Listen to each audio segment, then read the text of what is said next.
CMO Roundtable. Today is April 23rd, and our topic will again be on COVID-19. I'm your host and moderator, Dr. David Shi. Today, we have a great lineup of urgent care leaders, 5 guests who are running some of the largest urgent care centers in the nation. First, we have Dr. Ben Barlow, Chief Medical Officer of AFC, that's American Family Care. Next, we have Dr. Alex Strachan, CMO of MedExpress. Next, we have 2 SVP of Medical Operations of NextCare, Dr. Rick Singh and Dr. Steve Nussbaum. And last, we invite Dr. Frank Illuzzi, former CMO and current EVP of Quality at CityMD. Well, good afternoon, gentlemen. Thanks for taking time out of your busy day to be with us. I'll get right to it and ask the first question. So with certainly every region being different, why don't each and one of you tell us a little bit about where your center is and share a little bit about what your urgent care centers are experiencing in this healthcare crisis. So whether you're open, closed, or you're seeing a lot of coronavirus. Maybe we start off with Ben. Yeah, sure. Thanks for having us, Dave. This is exciting to talk with all these awesome people here of from around the industry. We at AFC we are in 25 states. Corporate centers, which I directly oversee, we're mostly in the South, so Alabama, Tennessee, Georgia, and Florida. Just in the South, we have had a slower ramp up. We had trouble getting testing initially, kind of like everybody. But then we got the Abbott Rapid Molecular Test in Tennessee, and we've been running that for the last 2 weeks. We've ran about 1,700 tests, and we're getting about 7.7% positive. So we're running in that 8% positive rate for those that are coming into our centers, and that's that molecular, rapid test. And my franchisees are all over the country, so they're all experiencing different things from New York to the West Coast, and everyone's different so far with the rates they're seeing and the significance and severity of illness. And so we're tracking and seeing how this develops as it goes along. Thanks, Ben. How about you, Al? We have a total of 257 centers, and then we also have approximately 60 site locations that are embedded within the individual employer sites. So to date, we've basically taken the 257 centers and rotated the platform. We flipped to approximately 100 locations where we're performing testing. 35 of those locations are in areas where we're remote, and we are probably getting down for our patients. The other 65 are in rotation with urgent care only centers. So there's urgent care only about 150 now. 100 or so are testing, 65 are testing only, and 35 are duals. The volumes overall are down by about 60, 70%. The testing locations have been very, very busy for the most part. We have a huge footprint in New Jersey, Pennsylvania. So some of the emerging hotspots, we're seeing quite a bit of volume. And to date, we've performed about 14,000 tests. We have just over 3,000 positive, 2,000 to 3,000 positive. And those are densely concentrated in the hotspots like New Jersey. So our response was to pivot, from regular urgent care to try to meet the needs of our patients in specific. Thanks, Alex. Steve, you want to share some stories and insight from NextCare? We've unfortunately had to close some of our locations where we had 2 clinics within a certain radius of each other because we've seen a significant drop off in volume. So we're seeing anywhere around 40% of loss of business during this time. And I think it's interesting, just a lot of people that aren't really, really ill are choosing to just stay away. And then so the people we're seeing mostly are ones that are really quite ill. And so we're, I would say a significant portion of our visits are COVID-19 related. We've really had to think outside the box to try to appeal to the other customer base that we have. And so we're doing curbside evaluations of any suspected COVID patient. And that's gone over really well. and we're trying to do a lot of visits via telemedicine because we've just these customers of ours have just opted to stay away from our locations. And the ones we see, we're seeing a lot of symptomatic COVID patients. They got the fever and the shortness of breath, and they're pretty bad sick. But we are hurting a little bit for volume. Thanks, Dave. Frank, how about where you're at? I mean, obviously, being based in New York City, we have 130 locations. Because of illness and PTO, we've had to close a couple, probably about 10, just strategically to reallocate staff and bolster places that are really getting hit with volume. We are starting to see that we're catching up a little bit. I think that the curve is, in fact, flattening in the New York City area, so we're able to catch our breath. We do intend to open all the sites that were temporarily closed. They will be opened up by the end of April, so we'll be back up to full strength. Our volume is pretty much what it was during flu season, so we haven't been able to take a pause. So I know everywhere else across the country, the volume is down precipitously. Some places the volume went down very low, but in other places we're getting hit with basically flu season volume. So it's kind of balanced out. So we haven't taken the volume hit that many of our started testing when the commercial labs came up online. That was about the first week of March. To date, we've had about, I think we're at 25,000 positive COVID tests that we've sent out, and we're getting about a 65% positive rate. So 2/3 of the tests that we actually send are coming back positive in New York City. So it's a little bit different than elsewhere. It really is the epicenter of where we're seeing it here. I was actually struck. The Governor Cuomo gave his debriefing today, and they did. And it was interesting that of the sample of 3,000 patients or 3,000 citizens that they sampled at basically commercial supermarkets and box stores going in, it looks like about 14% of New York State has already been exposed to COVID, and the breakdown is pretty striking. That they're estimating that about 20% of New Yorkers have been exposed, and about 3.5% to 4% of upstate New Yorkers have been exposed. So. We're seeing tremendous amounts of COVID patients, and unlike Steve, we're seeing patients who can't go to their primary doctor coming in with diabetes care, urinary tract infections, and basically everything else that they would normally go to primary care. They're coming to us because they can't get a hold of their primary doctors, so we're filling that need as well. Thanks, Frank. Since we're on the topic of testing, there's a lot of talks about antibody testing, and certainly there are a lot of non-FDA approved testing out there, and it looks like a lot of the commercial labs are starting to roll out their antibody testing. Is anyone doing the antibody testing right now? Are you guys doing it at your centers or planning to? Yeah, we're doing nasal PCR. Just the regular nasopharyngeal swab. We have not embraced any of the antibody testing platforms. Yeah, we haven't started with antibody testing either, just because the quality wasn't there. We didn't know what we were getting when these first came out, and so we didn't want to purchase any right out of the box. I think there's been 3 or 4 that are operating in the EUA, but now LabCorp and Quest, these other companies are starting to come out with it. So we're actively evaluating them to decide what we're going to incorporate, and then educating our providers on how to interpret them when they actually get those results back. Yeah, same here. We're not doing any antibody testing. Just piggyback on what Ben said, at the current time, there is no antibody test.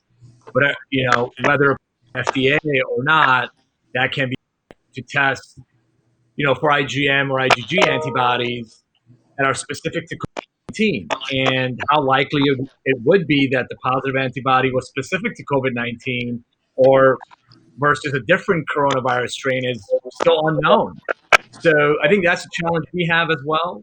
And how to relate that to the folks out there and our providers, and also not giving false sense of security to the patients as well. So there's a lot to learn on this right now, I still think. So we're just evaluating and looking at as we speak at NextCare. So. Yeah, I think that's a concern because the media has really put this out there as the next big great thing that's going to help deal with this crisis. I think the media has really played this up as a big solution, and I think other than tracking, possibly some epidemiology stuff, the consumer believes that if they get this test, they've got a clean bill of health and an opportunity to go out into the community. And like Rick said, we have to counter educate that because the reality is these false positive rates, or some of them are as much as 30+%. And it's not responsible if we tell that person that they've got antibodies, so they're good to go. Right. Thanks, Steve. Frank, anything from your end at CityMD? No, we're doing the same thing. The point of care test that you saw on the little cards that look like the urine pregnancy, the initial data that was coming out, they were widely inaccurate with a lot of false positives and false negatives. And when you're dealing with a screening test where you're trying to determine if somebody has some kind of antibody response, false positives can be quite serious when you're making medical decisions about that and conferring information to your patients about whether or not they might have some form of protection against reinfection. So, obviously, there's a concern. We're also in active discussions with LabCorp and Quest in terms of their antibody testing, because especially in an area like mine where many people think that they've already been infected, the initial information of like 20% coming out, many people were surprised it was so low. But if you study pandemics, that it seems about right. In fact, it's probably a little bit high. It's usually around 10 to 15% that you would expect people to have been exposed.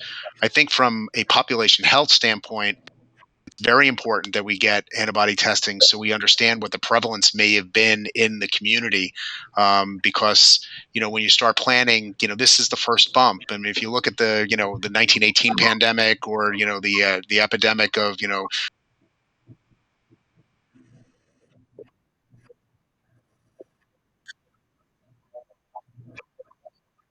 and it's more widespread. So when you're doing planning for later on this fall and winter, we'd like to get a sense of what's the distribution of people who have been exposed to this strain already, just so we can get a sense of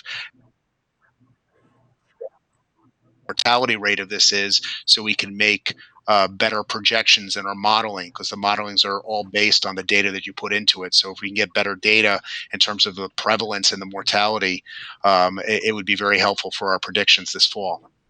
Thanks, Frank. I'll jump to the next question. I'd love to learn and hear what you guys have done to prepare the staff, for this crisis in terms of either PPE or social distancing in the facility. Maybe we start off with Alex. What type of training, preparation, and how did you do that at scale?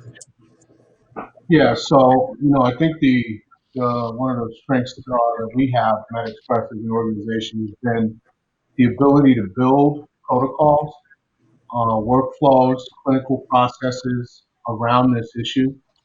Obviously, in pivoting our model from all neighborhood medical centers to testing only locations, urgent care only locations, and locations that were doing both. There were a lot of learnings, in the first week or so. So we stood up the testing function as a platform somewhere in the first 2 weeks of March. And at that point, it was pandemonium as expected. PPE utilization was astronomical in the initial phases.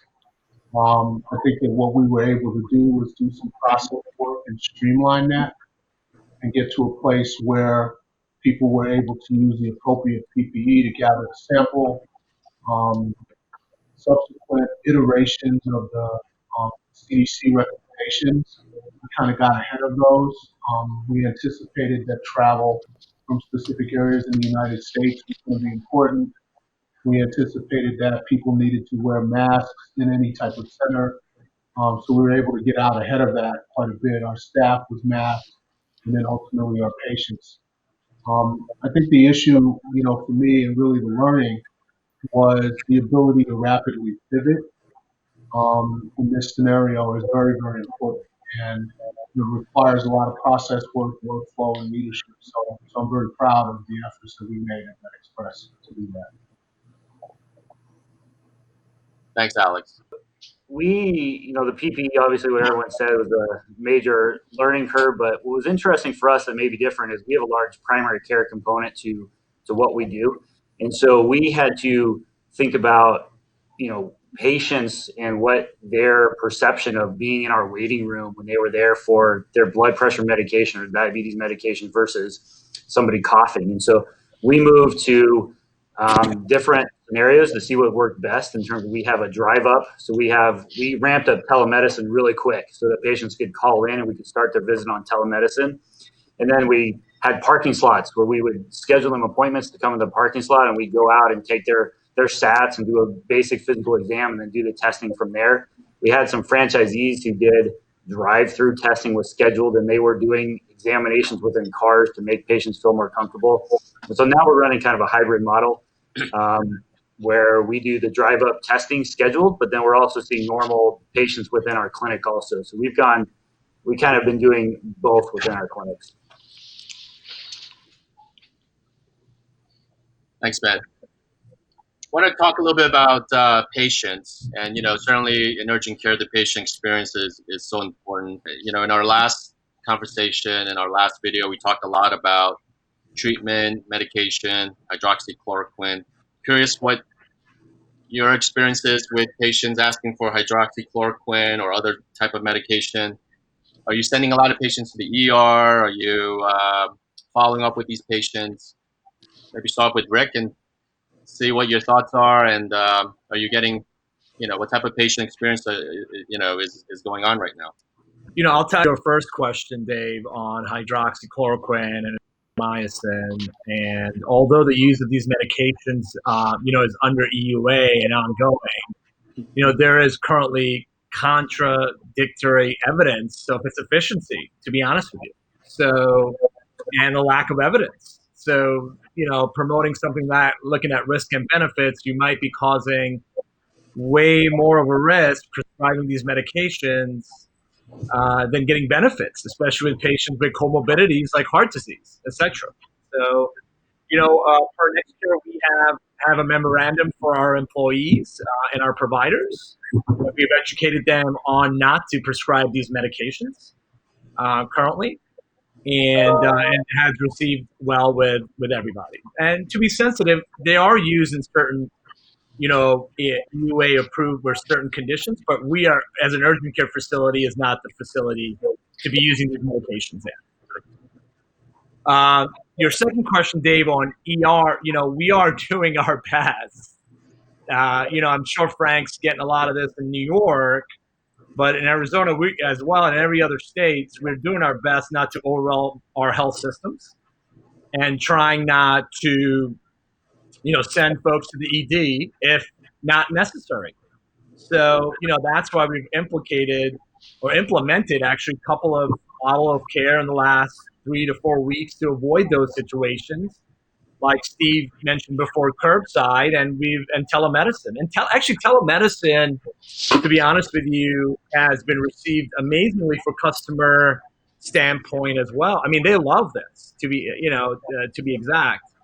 At the comfort of your home, you could be hanging out. I had a guy who's in his bathroom one day, and he's calling me on telemedicine, wanting medication. So I think the customer service aspects of it, we don't want to delay care because patients might be fearful of going into the clinic still. So this is another, way to introduce these services and think outside the box to make sure patients, don't end up in the ER and delay their care. And telemedicine has been a really, really good tool in our tool belt, to be honest with you.